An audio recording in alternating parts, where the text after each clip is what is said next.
വീണ്ടും air India service മുടങ്ങി. Air ഇന്ത്യയുടെ 8 സർവീസുകളാണ് റദ്ദാക്കിയത്. അറ്റകുറ്റപ്പണികൾക്കായാണ് സർവീസുകൾ റദ്ദാക്കിയതെന്നാണ് എയർ ഇന്ത്യയുടെ വിശദീകരണം. സിബി ജോസഫ് ചേരുകയാണ് ദില്ലിയിൽ നിന്ന്. സിബി, വലിയ തരത്തിൽ സ്വകാര്യവൽക്കരിക്കുമ്പോൾ മെച്ചപ്പെട്ട സേവനങ്ങൾ ലഭിക്കുമെന്നാണ് കേന്ദ്ര സർക്കാർ അവകാശപ്പെട്ടത്. എയർ ഇന്ത്യ ടാറ്റയ്ക്ക് എഴുതി കൊടുത്തതിന് ശേഷമാണ് വലിയ തരത്തിലുള്ള പരാതികൾ എയർ ഇന്ത്യക്കെതിരെ ഉയർന്നുകൊണ്ടേയിരിക്കുന്നു. ഉപഭോക്താക്കൾക്ക്, യാത്രികർക്ക് ഒരിക്കലും പ്രയോജനം ചെയ്യാത്തൊരു സർവീസായി എയർ ഇന്ത്യ സർവീസ് മാറുകയാണോ? എന്താണ് ഇന്നത്തെ ഏറ്റവും പുതിയ വിവരങ്ങൾ പങ്കുവയ്ക്കാനുള്ളത്?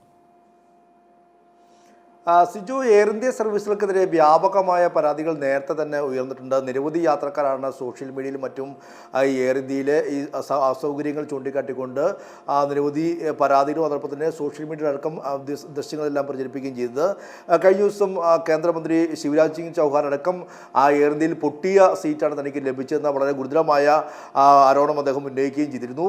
എന്തായാലും ഇപ്പോൾ ഈ അഹമ്മദാബാദ് ദുരന്തത്തിൻ്റെ പശ്ചാത്തലമാണ് എയർ ഇന്ത്യ സുരക്ഷാ ക്രമീകരണങ്ങൾ ഉറപ്പാക്കാനും സുരക്ഷാ പരിശോധന ഉറപ്പാക്കാനും തീരുമാനിച്ചത്. ഇതിൻ്റെ ഭാഗമായിട്ടാണ് ഇപ്പോൾ എല്ലാ വിമാനങ്ങളുടെയും ഈ അറ്റകുറ്റപ്പണികൾ അടക്കമെല്ലാതിൻ്റെയും പരിശോധിക്കാനുള്ള നിർദ്ദേശം നൽകിയിട്ടുണ്ട്. ഇതിൻ്റെ ഭാഗമായിട്ട് ഇനിയിപ്പോൾ ഈ ഒരു ജൂൺ 21 മുതൽ ജൂലൈ വരെ ഏകദേശം ഒരു മാസത്തോളം 15% അന്താരാഷ്ട്ര വിമാന സർവീസുകളടക്കം റദ്ദാക്കുമെന്ന് എയർ ഇന്ത്യ അറിയിക്കുകയും ചെയ്തിരുന്നു. ഇന്നിപ്പോൾ 8 സർവീസുകളാണ് റദ്ദാക്കിയെന്നുള്ള എയർ ഇന്ത്യ അറിയിച്ചിരിക്കുന്നത്. ഒന്ന് Dubai Chennai, Dubai Hyderabad, Melbourne Delhi Melbourne service, അതുപോലെ പൂനെ ദില്ലി, അഹമ്മദാബാദ് ദില്ലി, ഹൈദരാബാദ് മുംബൈ, ചെന്നൈ മുംബൈ എന്നിങ്ങനെ 8 സർവീസുകൾ റദ്ദാക്കിയെന്നുള്ള വിവരമാണ് ഇപ്പോൾ എയർ ഇന്ത്യ അറിയിച്ചിരിക്കുന്നത്. അതോടൊപ്പം തന്നെ കഴിഞ്ഞ ദിവസം ഈ 33ഓളം ഡ്രീം ലൈനർ വിമാനത്തിൻ്റെ സുരക്ഷാ പരിശോധന ഇപ്പോൾ നടന്നു വരികയാണ്. അതിൽ 26 പൂർത്തിയാക്കിയെന്നും എയർ ഇന്ത്യ അറിയിച്ചിട്ടുണ്ട്. അതുകൂടാതെ ബോയിങ്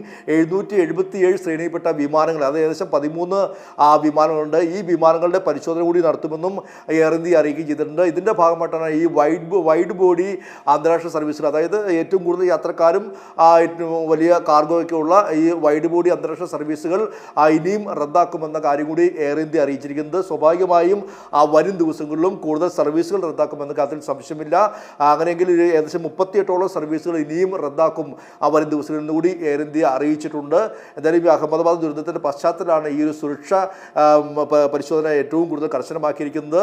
അതേസമയം തന്നെ ഇന്നലെ അഹമ്മദാബാദ് വിമാന ദുരന്തത്തിന് ഇടയാക്കിയ 787 ശ്രേണിയിൽപ്പെട്ട ഈ ഒരു വിമാനം, ആ വിമാനത്തിന് യാതൊരു തകരാറും ഉണ്ടായിട്ടില്ല എന്നുള്ളതാണ് കഴിഞ്ഞ ദിവസം എൻ ചന്ദ്രശേഖരൻ, ഈ കമ്പനി മേധാവി അടക്കം ഇപ്പോൾ അറിയിച്ചിരിക്കുന്നത്.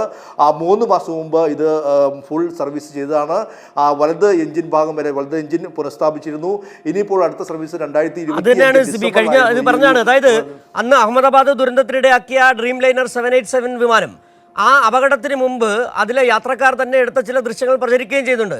അതിലെ പല സംവിധാനങ്ങളും പ്രവർത്തിക്കുന്ന തരത്തിൽ ഉള്ള ദൃശ്യങ്ങളടക്കം സമൂഹ മാധ്യമങ്ങളിൽ വരികയും ചെയ്തു. അതിന് പിന്നാലെയാണ് 3 മാസം മുമ്പ് അതിൻ്റെ സർവീസ് മെയിൻ്റനൻസ് നടത്തിയെന്ന് എയർ ഇന്ത്യ ചെയർമാൻ പറയുകയും ചെയ്തത്. ഏതായാലും ഗുരുതരമായ പിഴവുകൾ, നിരുത്തരവാദപരമായ നിലപാടാണ് എയർ ഇന്ത്യ മാനേജ്മെൻറ്റിൻ്റെ ഭാഗത്തുനിന്നുണ്ടായതെന്ന് ഇന്നത്തെ സംഭവം കൂടി തെളിയിക്കുകയാണ്. തീർച്ചയായും ഈ ഒരു അഹമ്മദാബാദ് വിമാനാപകടത്തിൻ്റെ ദുരന്ത കാരണം ഇപ്പോഴും വ്യക്തമാക്കിയിട്ടില്ല.